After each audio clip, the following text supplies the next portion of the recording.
What up? Welcome back to the pod. Y'all are just checking in with your two favorite people over the speaker or the internet, depending on where you're tapping in. It is everybody's favorite uncle, yours truly, Uncle Don Don. I am joined by my virtual half today, Paul, aka Mr. Qualified, how y'all doing? Hope everybody is well. yes. Everybody should be well. Why? Because February did end, right? So shout out to Black History Month. But I was scrolling on the internet and I did see somebody say that it was Melanated March and Black History Month continues. So You know what? I like it. I like it. We gonna keep celebrating past February, and it went by too fast to begin with. So I like Melanated March. Melanated March, Women's History and Appreciation Month. Let's just keep the ball rolling. Let's make it happen. I'm with it. absolutely. And shout out to Women's History Month. We're not taking away from that at all. In fact, for those that can see us, Qualls and I are great value AKAs today, apparently. No.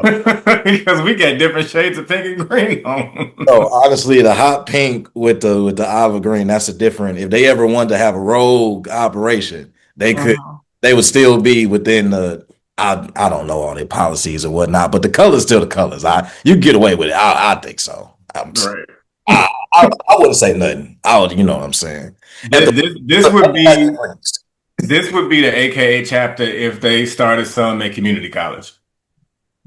This is what their shades of color would be. just for the shits and giggles, what's the name of the community college? I didn't get that far. My third eye that is joining us today, for those that can see, it is not lost on me that I have a unicorn moment right now. I'm trying to get out the light so you don't see this massive pimple that has grown in the middle of my forehead, but I didn't use that to think of a name for the community college. Nah, that's fair. That's fair. The joke still stands. I didn't know how far we were taking it. But man, starting with our check-in, how you feeling this week, man? Or how was this past week for you? I know we're entering a new month and all of that. But yeah, what was this last week like for you? This was the first week all year that I didn't feel like I should burst out into tears. So for that, I think it's an improvement.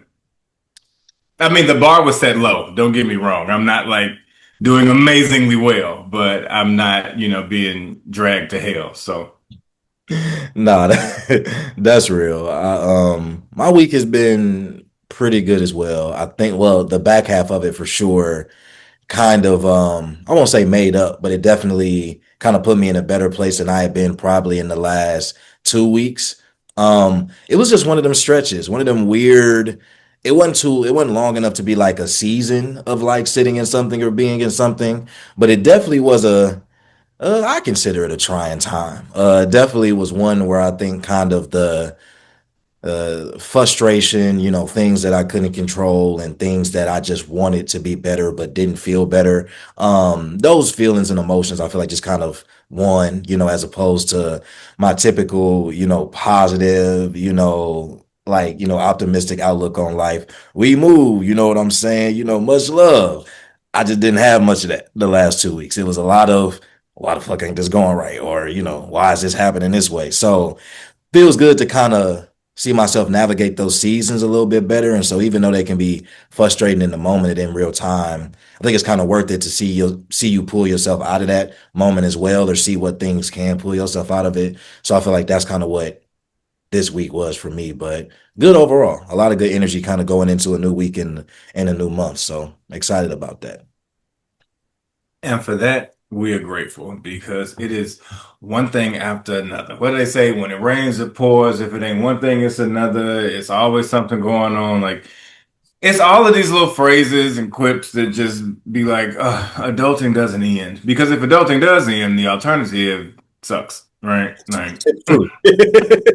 So allow me to complain about adulting every day because I have the opportunity to complain and be here. So, Nah, that's a great point in terms of being grateful. And I know I kind of mentioned this in the last episode or two, but I was having a conversation earlier this week that like really gave me new perspective.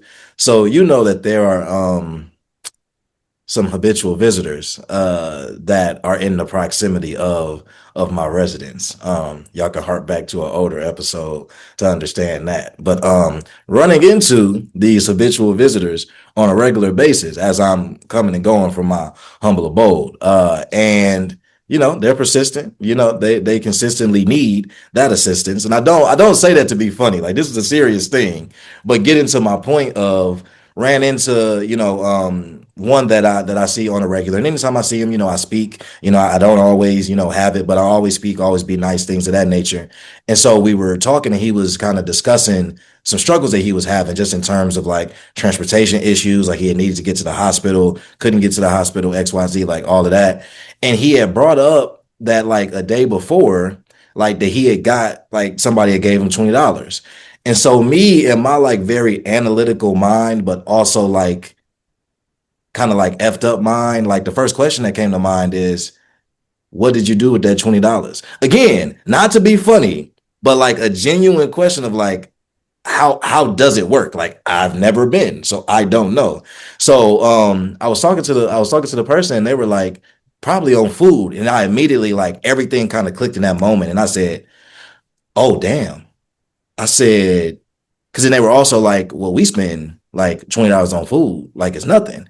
And I said, you right. And I was like, damn, I didn't think about the fact that, yeah, they're consistently like, asking for money. But if $20 was all they got that day, they literally have to either decide to make that stretch or decide to go all in and actually probably get, a decent meal. And I said, what's crazy is that's like one extreme side of the spectrum that is extremely valid. But I also thought about the fact that you got somebody who could like be blessed enough to have a job, and they might make like, 55 or 60K, right? But in this world, in this economy, in the year of our Lord 2026, right? Like, they may also feel like this ain't cutting it. Like, this ain't doing it for me. And would be well within right to say that, because that's not enough for the average person anymore. So when you talked about being grateful, I thought about like, that kind of interaction earlier this weekend. It's like, just being grateful for life in general, and being grateful for the ability to complain about adult things, because the spectrum of what people are navigating and how they're navigating in their circumstances is so widespread that, like you said, I'd rather complain about these responsibilities and complain about, having to pay a bill, but it can be paid, or not getting enough sleep, but I do have a bed to sleep in. You know what I'm saying? So yeah, no, that gratefulness is key. And it is something I think we have to be intentional about reminding ourselves of as well. But yeah. Yeah, yeah. Yeah, because I think too that's a light bulb moment for me too, because I feel like we as a people keep moving the goalposts for ourselves. Mm, Um, and sometimes it's America's fault because they've moved the goalposts way too many times, right? You finally make it and you say, "Oh, I got this job, or I got this amount of money, or I got whatever the fill in the blank is," and then it's just never enough. It's still never enough. And it's like, oh, because you make more money and like you're in a different tax bracket. And I'm not saying that you're making $300,000 a year. I'm saying you're going from 47 to 75. yeah, Like that in and of itself is a jump. And it's like, ooh, okay, cool. But the cost of stuff has gone up. And these are people complaining about not having enough money that are consistently making money. So if we are, our unhoused brothers and sisters out there, they don't have income, right. right? They don't have the steady flow in. So to be like, oh, I'm gonna turn my nose up because you asking me for $5. Now, granted, I rarely have cash. So if somebody's asking me for something, I really don't have it on me, right? And to go out of my way to go to the ATM and be like, oh, wait, let me come back, in 10 minutes and bring that feels inconvenient. But how dare I say that's inconvenient when I have a place to go and something to replenish, Yeah. when it's out there kind of a scrappy lifestyle in that regard. But we keep moving the goalposts. So we're like, oh, great. I got a job and I got a raise and now I can afford to do X, Y, and Z. And then 3 months later, you say, I don't have enough money. Mhm. It's not that you want to do more necessarily, but it's just that America has moved the goalposts. Some people don't have health insurance. And this is not meant to be like a soapbox episode, but just really thinking about it, like the things that you have, no matter how small you may think they are, you still have them. Yeah. There are people out there that don't even have that. So like I think we all need to kind of wake up and realize that in terms of just being grateful. But yeah, the goalposts keep moving. We ain't gonna never win. It's the rat race. Yeah. Yeah, it is. And it, like you said, not meant to be a soapbox, but it is just it's a really like, it's kind of a sobering reality. And I feel like sobering has been the word I've used a lot lately. Um, Trying very much not to attach everything to newly being 30, right? But I feel like I feel like all these things that I'm kind of they're not new like things that I'm learning or new experiences per se, but whenever I kind of find myself reflecting on things or just like looking at things through just the lens where I'm at now in life, sobering is the word that always comes to mind because it's just always kind of like, no, like this is the reality. Like you said, like the goalpost always moves. So no matter what you're aiming for, whenever you get there, you always realize that, oh, well, there's always higher to aim, or there's a different destination now, or there's something else I should be striving for based on how these things are changing or how the goalpost is being moved. So yeah, yeah, very, very sobering, very not demure, as the kids would say. I don't think Yeah, not I demure at mean, all. it's a and not to say that you attaching this to being 30, but that milestone in life is different because it's a sobering reality to say like, oh shit, this is real. Because the opposite of that is the blissful ignorance of a child. Like, not to take away from what responsibilities some children or younger people may have, but what are you really doing? Like Yeah, the world has this infinite amount of resources and time in front of you as somebody who is, younger than 30. We can say teenage, we can say early 20s, generally speaking. But around that 30 mark, you'd be like, wait, I'm not a kid anymore. And like, oh, I'm off my parents' insurance, or I'm off of this, I'm off of that. Like, oh, gut punch, you're an adult and here's the world. So that's a sobering reality to be like, we used to want, I'm dating myself, but like as kids, we used to really want to get mail because like that was yeah, cool. Like, yeah. ooh, parents Bail got got my name on it. This ain't to the parents of. This to me. me. Like, oh wow. And we didn't know that mail meant bills. What? No. Look, now I them just thought debts it are was a mine. car or something? Right. Look, now them debts are mine. This ain't my Yeah. parents' debt. That did not read us debt. That is my debt. Stephen Qualls the second debt. I can't even say this is my daddy debt. They put the second on there. It's mine. Me. So Sobering reality for sure, because as adults, generally speaking, you don't get to be, blissfully and willfully ignorant. Some people are, some of them are in government. Oh no! But that what can you do? This no, is America. truly, truly. That does bring up a point to me though. I had thought about this idea of, or I saw this idea of joyful, the idea of being joyful versus the idea of happiness. And I'm wondering what you feel like the difference is. Um, hmm. I feel like joy is like some internal feeling. Like happy is an emotion that, you can be temporarily or what, but like joy for me leans to like some level of fulfillment in a way that happiness can never. Like I can be happy about something, but like to have joy, I feel like I would be fulfilled or poured into or like satisfied in some way. Happy is like the band-aid of pleasant emotions in that for me. If there is a difference, but yeah. Yeah, no, that's a really good point. And I pretty much agree with everything. I don't know if I would have worded it that way, but that's pretty much where I stand as well.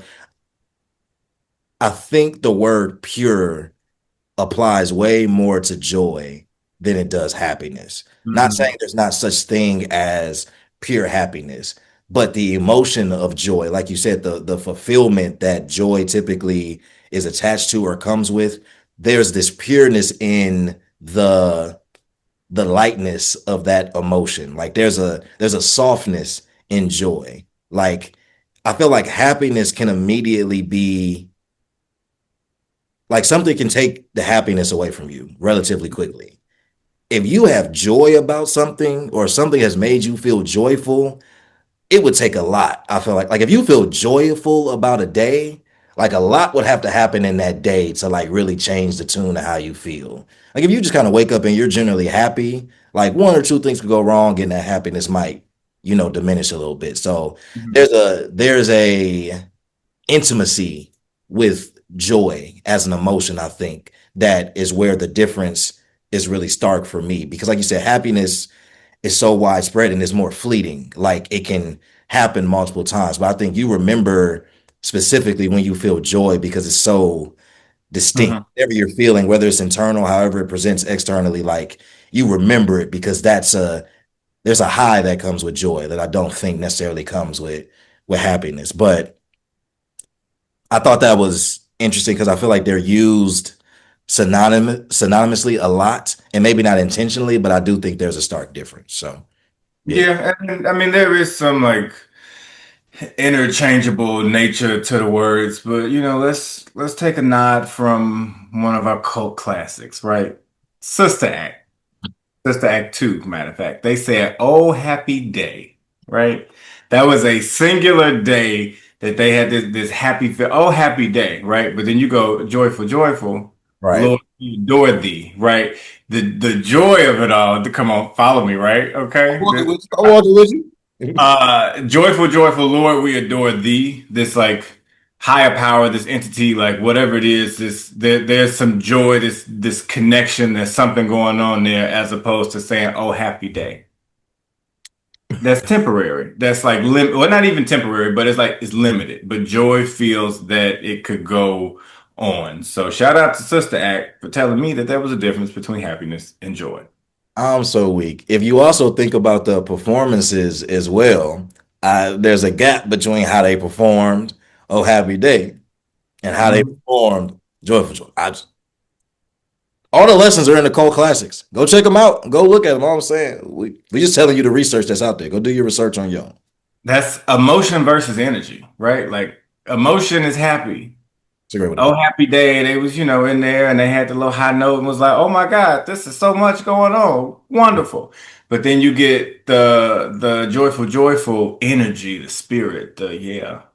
That's People gonna listen to this and be, what the hell are they talking about? Like, I won't wait. They got look, it. without context, they're gonna be like, "What are these two rogue AKA members trying Uh, to?"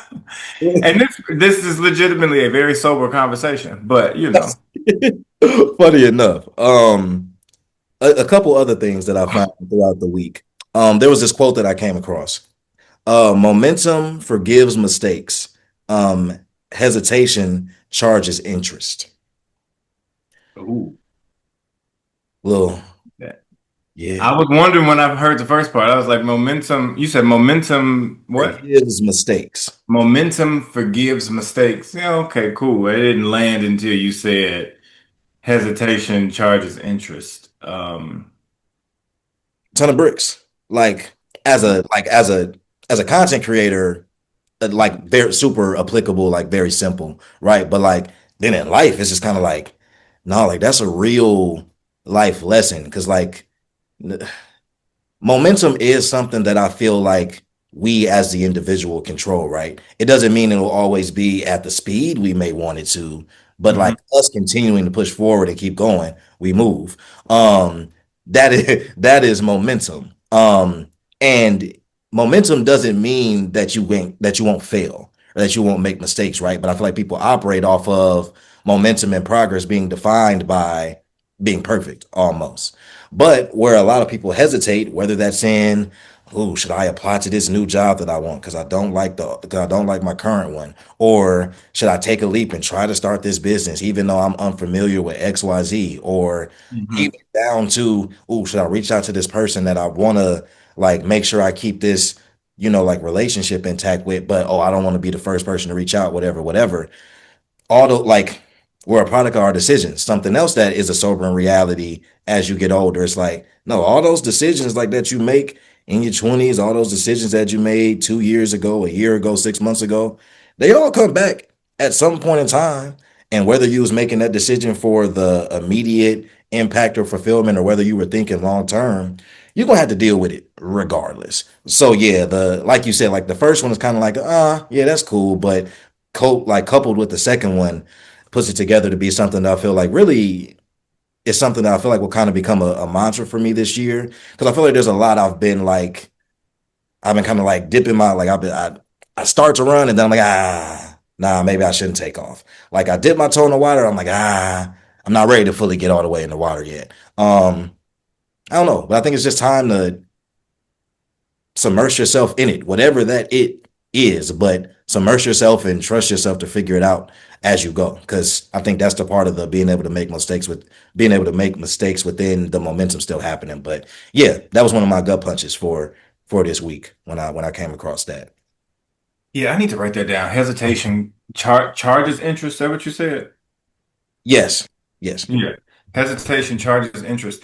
As a serial procrastinator, right? Um, the debts are high. Let's just call Real. it that, That's okay? real. Tomorrow waits for no one. That it's just gonna happen. You either gonna be here or you're not, right? You just kind of stay ready so you ain't got to get ready. All these little cliche phrases that you hear, but it's true. And I think of that just in terms of life as a serial procrastinator. But if you have an idea and believe in it, or if you have something to do and believe in it, see it through, execute it. Like case in point, I don't know if we talked about this, but I did like a fan game of Survivor, Hype Fiver, and I went out fifth. I lost. I hate that. But I saw everything that was happening. The reason that I went out was a person on my tribe. We did not necessarily mesh in the game. And when we got split, she took her opportunity to basically go after me and get two other people to vote me out, right? I saw it happening. I ran it as a scenario. I even had a kind of ace in the hole as a way to save myself, but I rolled the dice and said, I can do it tomorrow. I just wait till the next challenge because I did want to actually work with her in that moment and then cut her tomorrow because I thought she probably would cut me tomorrow. Didn't happen. I hesitated. Caused me interest because I was out the game. She is now still playing. It's been what, 2 weeks? Like she is still in the game, so I've seen. So if you see it, take your move. Like why are you waiting? Don't sit on your hands. Don't wait for life. Don't wait for life to happen to you. Like you can be in the driver's seat of that. But as a serial procrastinator, I'm like, I have time. I can work around things. Sometimes you can't. You got to give yourself the green light in that moment and whatever that outcome is, just, deal with that. But I always say follow your first mind because you'll never be wrong. It might not work out, but you're not wrong because this is what you wanted to commit to. So Yeah. No, honestly, that's a really good point. And I wonder, because I consider myself, yeah, I'm pretty much a serial procrastinator as well.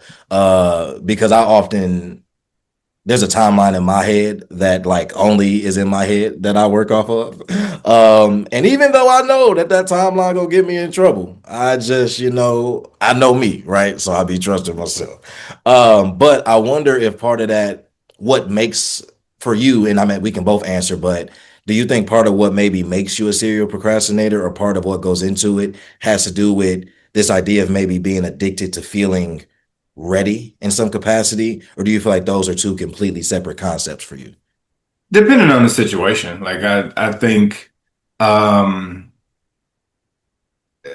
not being ready or prepared or feeling adequate about something has some aspect to it, but I wouldn't say that that's generally the case for me. I think my procrastination is knowing myself, knowing how much time, attention, and energy something will take of me.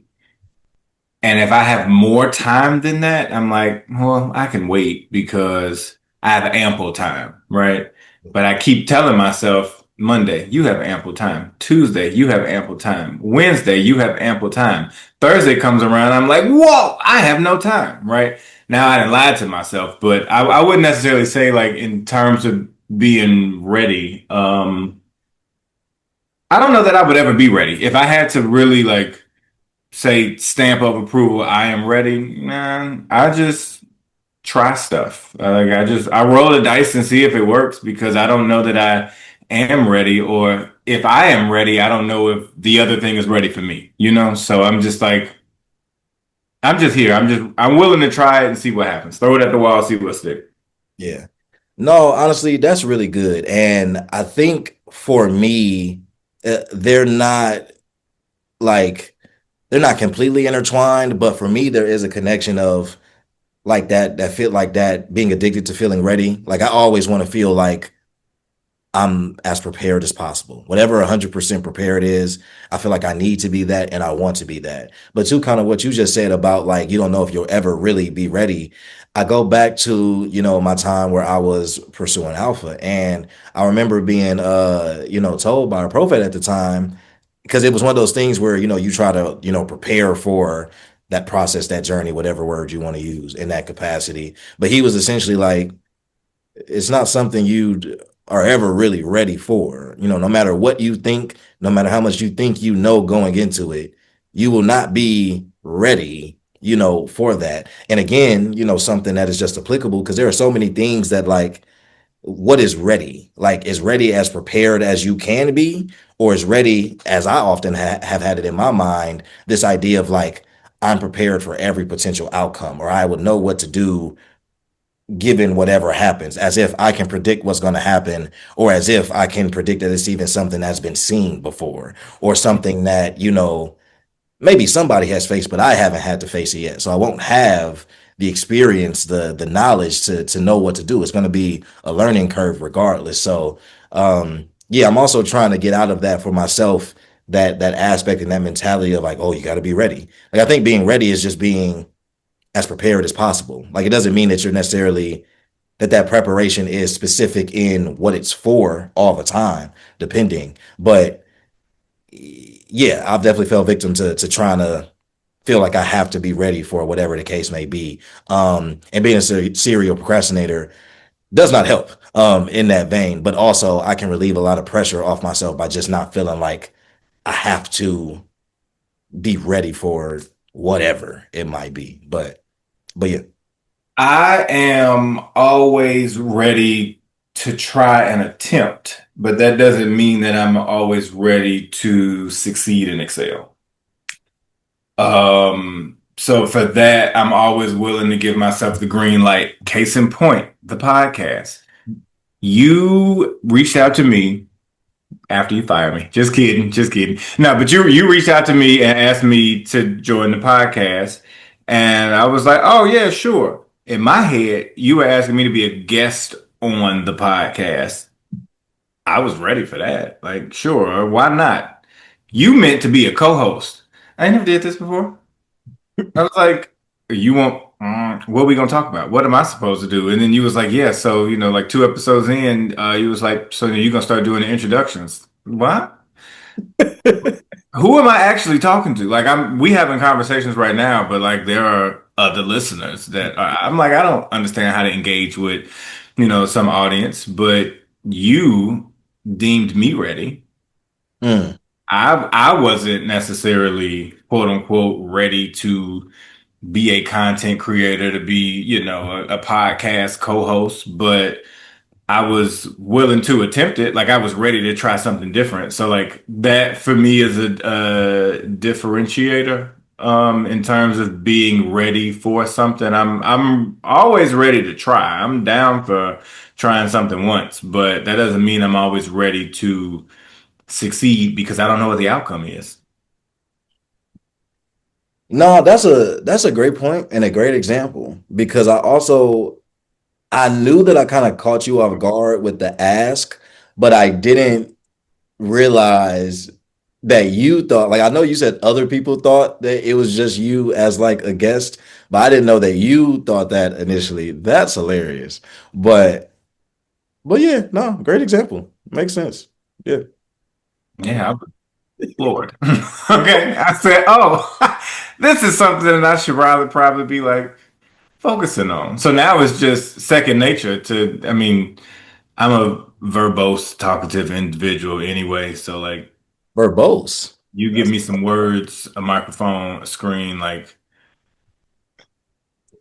I'm the most humble Leo that exists. I like attention. It is what it is. So this feeds the like Leo ego in me, but also like I like to be on stage. I have taught. I like to be in that kind of spotlight. So yeah, sure, I was ready for it. Why not?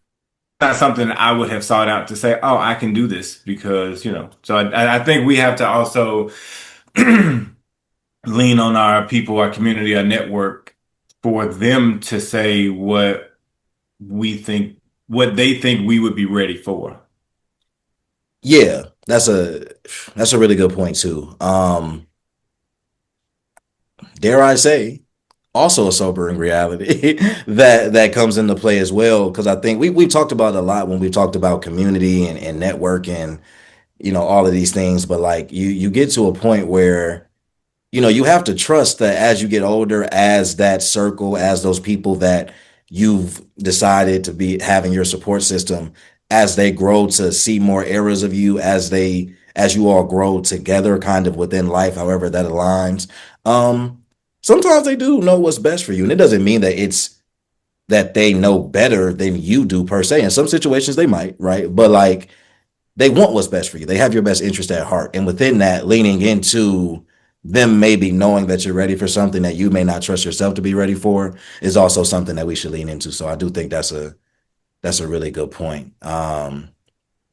Yeah, I ain't gonna lie. You kind of threw me off with verbose. I ain't never heard that word before, so now I got vocabulary. I like that verbose. I want to use that. Whatever. I don't even know what it means, right? But now I'm gonna go look it up and figure it out. I'm gonna do my research. Final checkout and takeaways from our overall conversation. Talked about a lot. Talked about, gratefulness, joyfulness versus happiness, momentum, hesitation, readiness, all of these things. As we enter this new month and as we both of us seem to kind of be picking up our rhythm a little bit, finally getting the feet chopping and moving with this year. But yeah, final takeaways from all of that. Just deep sigh. You know what? Deep sigh, but I think everybody can be bought, figure out what your price is and figure out what you're not willing to do. Mm, There's a price out there for me to do some things. I'm not gonna hold you. But morally and ethically, I have a limit. yeah, So what is that? And that lets you know what you're ready for. Boom, full circle moment. no, I like that. I like that. Kind of harping back to something you mentioned. My biggest takeaway is go with that first thought. Don't sit on your hands. Just don't be afraid to do. Don't be afraid to fail forward. Don't be afraid to try and try again. Confuse do not confuse like your momentum or your progress being choppy with being like stagnant. Um, Mhm. it's all part of it. So as long as you are moving, as long as you aren't there's one thing to be cautious and there's one thing to be hesitant. Like, yes, be cautious and be mindful of decisions you're making. But once you realize that something is for you, or once you realize it's something that you just want to get started with and going with, go ahead and do it. You can figure the rest out as you go. It's okay. We all still figuring out anyway. So there's no real true blueprint. We just got to do. We move, as I love to say. So yeah, that's my main checkout and main takeaway. But yeah, this has been another episode of the Just Checking In podcast. Y'all have a happy melanated March. If you don't do it year round, if nothing else this month, show some respect and appreciation to the women in your life, specifically the melanated women, round of applause for that. But yeah, and until then, and until the next episode, we'll catch y'all next time, man. Peace. Peace.